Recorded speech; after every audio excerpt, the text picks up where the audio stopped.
সম্মানিত দর্শক শ্রোতা, আসসালামু আলাইকুম।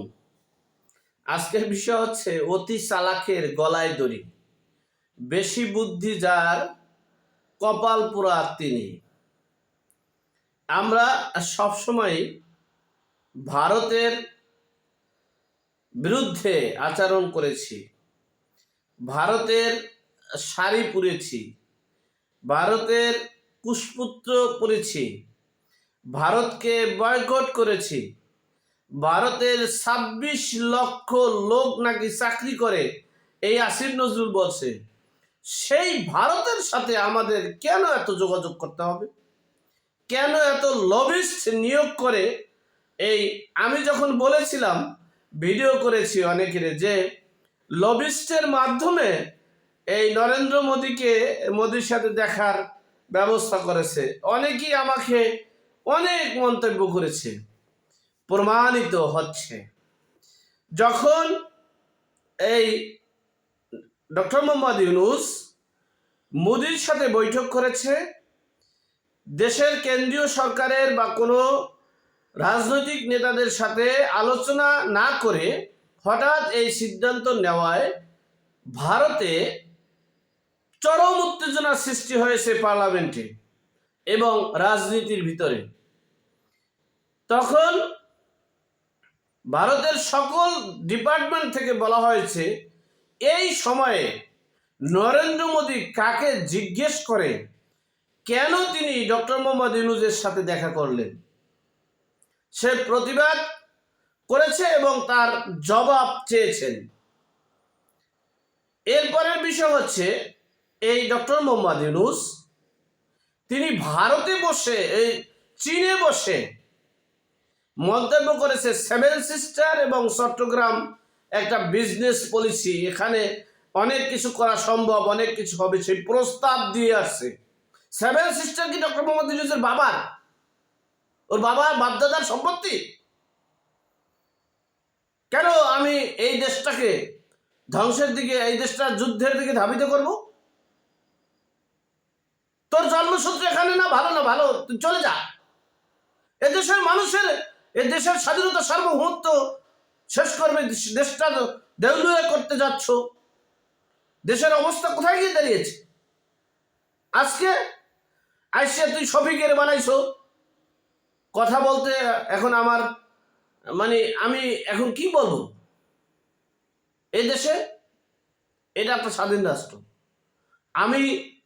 আমি সাধারণ পাবলিক, আপনি তো পাবলিক নয়, আপনি রাষ্ট্রের প্রধান। এই রাষ্ট্র সকল দায় দায়িত্ব দেওয়া হয়েছে আপনাকে। আপনি কি মনে করছেন মালয়েশিয়া খেলা, যে হাড়ি পাতিল বানাইলেন আর ভাঙলেন? আপনি কেন 7 সিস্টার নিয়ে আপনার আলোচনা? কেন আপনি বাংলাদেশের সব নিয়ে আলোচনা করেন, আপনি 7 সিস্টার নিয়ে আলোচনা করতে আছেন। আবার নরেন্দ্র মোদীর সাথে দেখা করে এসে প্রেস ব্রিফিং এ বলতেছেন যে হাসিনারে চলে নিয়ে আসছে। হাসিনারে আপনার বাপদাদার 14 গোষ্ঠী কবর থেকে উঠলেও হাসিনার আনা সম্ভব? বুঝলেন রাজনীতি? হ্যাঁ, কিছু কয়েকটা মব তৌহিদি জনতা বানাইছেন, তাদের মাধ্যমে নির্বিচার হত্যা করছেন। একজন হত্যা করেছেন, 1000 হত্যা হবে। 1000 খাতা কলম লিখে রাখেন। হয়তো বা আমি থাকবো না, বা আমি থাকতে পারবো না, খাতা কলমে লিখে রাখেন, একজন হত্যা হয়েছে, সর্বনিম্ন 1000 হবে। একটা বাড়ি ভেঙেছে, সর্বনিম্ন 1000 বাড়ি ভাঙবে। একটা সম্পদ নষ্ট করেছেন, সর্বনিম্ন 1000 সম্পদ নষ্ট হবে। খাতা কলমে লিখে রাখেন। আপনি কোথায় গিয়ে দাঁড় করিয়েছেন?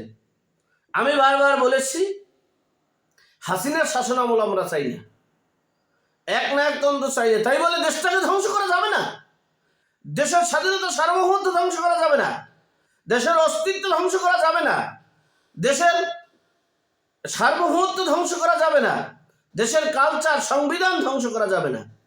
আপনি একটা মালয়েশিয়া খেলা শুরু করেছেন।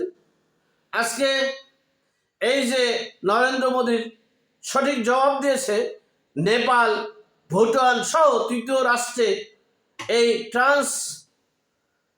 ট্রান্সমেন্ট বাতিল করেছে, অর্থাৎ মানে সড়ক পথে যাতায়াত ভারত সহ, ভারতে তো মালামাল কোনো পণ্য পাঠাতে পারবেই না। 2020 সালে যে এটা আইন পাশ করা হয়েছে, আমরা যে আইনের মাধ্যমে, যে চুক্তির মাধ্যমে আমরা যে নেপাল, ভুটান সহ তৃতীয় রাষ্ট্রে যে পণ্য আমদানি রপ্তানি করতাম সেগুলো বন্ধ করে দিয়েছি। খুব চমৎকার হয়েছে। কি যে খুশি হয়েছে ইউনূস সাহেব, কল্পনার বাহিরে খুশিতে আজকে রাত্রে ঘুম হবে না। আজকে নৃত্য করবে, নতুন ইয়ং একজন নারী নিয়ে তিনি নৃত্য করবেন আজকে রাতে, সে অবস্থায় তার হয়েছে। খুব চমৎকার লেগেছে। আজকে রাত থেকেই এই আইন পাশ হয়েছে। কি মনে করছেন এই দেশটার মানুষের? আমি বারবার বলছি যে আপনি এই দেশের এখন রাষ্ট্রের প্রধান দায়িত্বে আছেন। আপনি যখন রাষ্ট্রের দায়িত্ব পালন করতে পারবেন না, আপনি চলে যান সসম্মানে, স্বইচ্ছায়, যে আমি এই বাংলাদেশের মানুষ, বিকৃত মস্তিষ্কের মানুষ, এই বিকৃত মস্তিষ্কের মানুষের দেশে আমি দেশ পরিচালনা করতে পারবো না, সুতরাং আমি চলে গেলাম। আপনি সেটা না করে দেশটাকে তালেবানি রাষ্ট্র, গাজা, ইসরায়েল, ফিলিস্তিনের মতো করবেন, এই অধিকার আপনাকে কে দিয়েছে? কোথায় পেয়েছেন এই অধিকার? এই অধিকার কি বিএনপি আপনাকে দিয়েছে? এই অধিকার কি আপনাকে তারেক রহমান দিয়েছে? এই অধিকার কি বিএনপি সমমনা দলগুলো দিয়েছে? কি পেয়েছেন আপনি?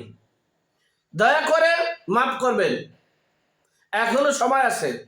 বাংলার মানুষ যদি ফুঁসে ওঠে, আর ভারত যদি ফুঁসে ওঠে, আর আমি ভারতকে বলবো সঠিক সিদ্ধান্ত নিতে ভুল করিয়েন না, কাল ক্ষেপণ করিয়েন না। এখনো সময় আছে আপনাদের সঠিক সিদ্ধান্ত নেওয়ার। আর ডক্টর মোহাম্মদ ইউনূসকে বলবো, দয়া করে আপনার কাছে মাফ চাই, দয়া করে আপনার কাছে ক্ষমা চাই, পায়ে ধরি।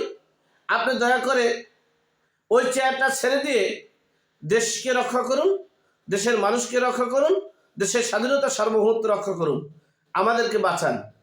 আর যদি আপনি ওই চেয়ারটায় থাকতে চান, আমরাও বাঁচবো না, দেশও বাঁচবে না, আর আপনার অবস্থা কি হবে একমাত্র আল্লাহ পাক রব্বুল আলামিন জানে। তবে আমার একটা ধারণা আছে, এই শেখ মুজিবুর রহমানের মূর্তিটা যেভাবে ভাঙা হয়েছে, ঠিক জ্যান্ত অবস্থা আপনাকে এইভাবে এইরকম করতে পারে, হয়তোবা আতুর দিয়ে এরকম করবে। এটা আমাকে একজন তথ্য দিয়েছে। ভাই, আপনি এবার বললেন না যে ডক্টর ইউনূসকে যে এই বঙ্গবন্ধুর যে ভাস্কর্যটা যেভাবে আতুর দিয়া আর বাডল দিয়া শ্রেণী দিয়ে করছে, ঠিক তেমনি এই ডক্টর মোহাম্মদ ইউনূসকে বেঁধে জীবিত অবস্থায় বাইন্ধে এরপর ওইরকম করবে। এগুলো থেকে আমি বলবো, যিনি বলেছেন তার বক্তা, তার উচ্চ কথাবার্তাকে তীব্র নিন্দা ও প্রতিবাদ জানাই, এবং তাকে বলবো, আপনি জীবিত থাকতে অবস্থায় কোনো মানুষকে, একজন মানুষকে খুন করতে পারে না, হত্যা করতে পারে না, রাহাজানি করতে পারে না।